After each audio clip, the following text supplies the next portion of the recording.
मगर फिर भी आप देखेंगे, अगर आप एक परसेंटेज देखेंगे तो 90% से ऊपर आपको वो मुसलमान मिलेंगे जो शराब नहीं पीते, जो जिना नहीं करते, जो जुआ नहीं खेलते, सिर्फ इस वजह से क्योंकि कुरान बोलता है मत करो। उम्मीद करता हूँ जवाब। Now we end up the Q&A session. We'll have the video presentation now.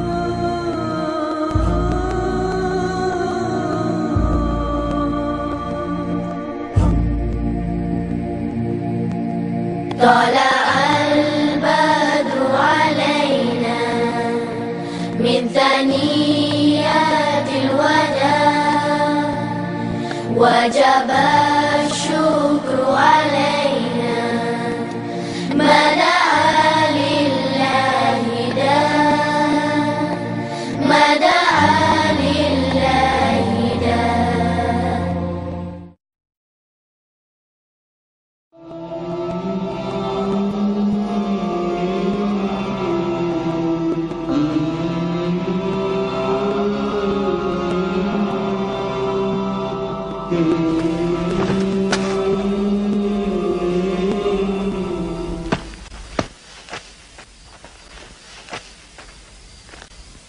You kept your mother awake all night with worry. I'm sorry, Father. Where were you? Have you been with Muhammad again? What will happen now? Forgive him. It was my fault. I did it. That God has helped us all our lives. But it fell. It could not even help itself. What talk have you been listening to?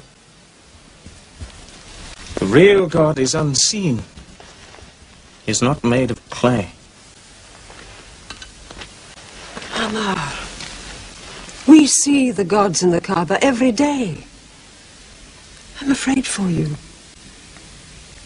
You're listening to people who will hurt you. I'm listening to Muhammad, Mother.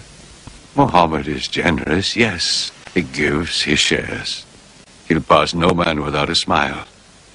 But he is spreading dangerous ideas. Dangerous ideas. That no man should starve. That the rich should not defraud the poor. That the strong should not oppress the weak. Are these dangerous ideas? That girls should not be forced into marriage, but be able to choose or refuse. Why, only tonight he said, stop the burial of newborn girls. I was fortunate, always fortunate with your mother. Yes. But you know that you and I nearly never met. And you were nearly never born. I was to be buried, like my two sisters. But my father couldn't do it. He couldn't do it a third time. When the second girl was being... When my father was putting sand over her, she took hold of his finger the way a baby does. He told my mother afterwards that it was a minute before the tender little grip eased and he dared take away his hand.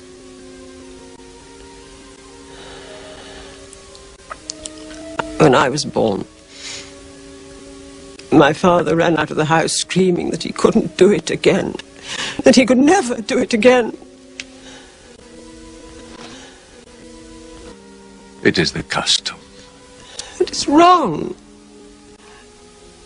The gods that let such things be are no gods. I promised to go to Muhammad's house, Mother. We pray there. Yes. He's a good man.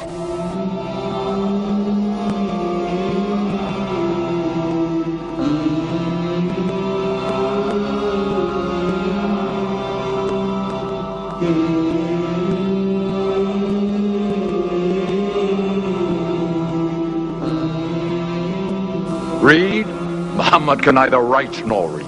Nobody can speak. What did you say? He can speak? Well, so can you. So now you speak up, young man. What does Muhammad say? They are God's words, not his. Which gods? What words? A speaking God? Your Muhammad speaks only to himself. When God reveals his message to Muhammad, he remembers every word. Then he tells it to those who can write. This is the Quran.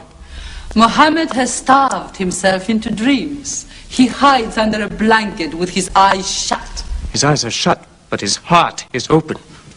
You, kick him for his cleverness. There's no purpose in that. Doesn't Muhammad realize we live by giving housing to the gods? We own the Kaaba. Every year the tribes of Arabia come here to Mecca to pray and to buy from us. Now were we to replace 300 gods with just one, whom we cannot even see, who is supposed to be in Taif and Medina, here in my house, in Jerusalem, on the moon? Where would Mecca be then? The gods are both our worship and our revenue. You cannot buy and sell God. Young man, you are close to the whip. Be sensible, boy. I have a question. Muhammad teaches you a slave is equal to his master. Is black, who I paid money for, equal to me? Yes. Muhammad says, before God, all men are as equal as the teeth of a comb. Oh, it is a very pleasant idea to slaves and beggars. It gives them pretensions.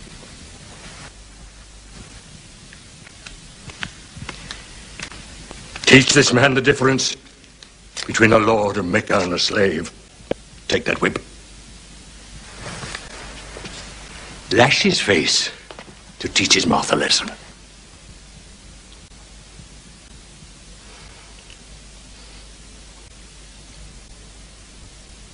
Whip him! Whip him! Gotcha.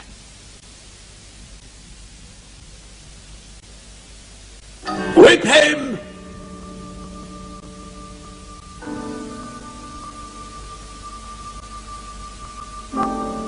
Do it, Bill.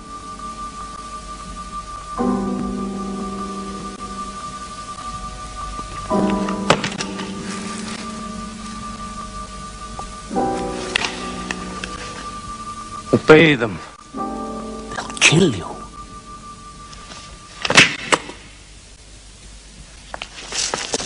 See what anarchy they bring. They've even infected our slaves.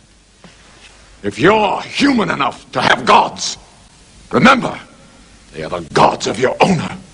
I bought your humanity when I bought you. You will be corrected.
I wanted to know the best of the life of one who holds today an undisputed sway over the hearts of millions of mankind.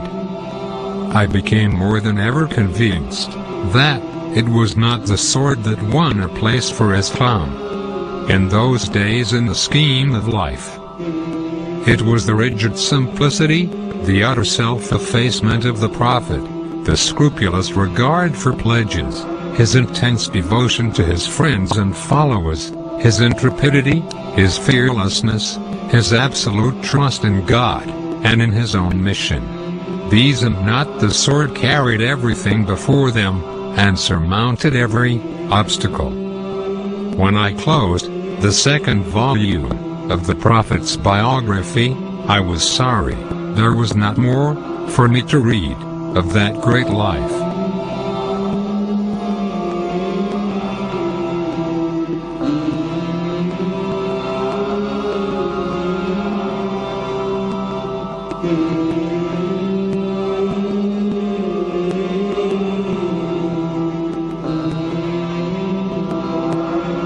It is impossible for anyone who studies the life and character of the great Prophet of Arabia, who knew how he taught and how he lived, to feel anything but reverence for that mighty Prophet, one of the great messengers of the Supreme. And although, in what I put to you, I shall say many things which may be familiar to many, yet I myself feel, whenever I reread them, a new way of admiration, a new sense of reverence for that mighty Arabian teacher.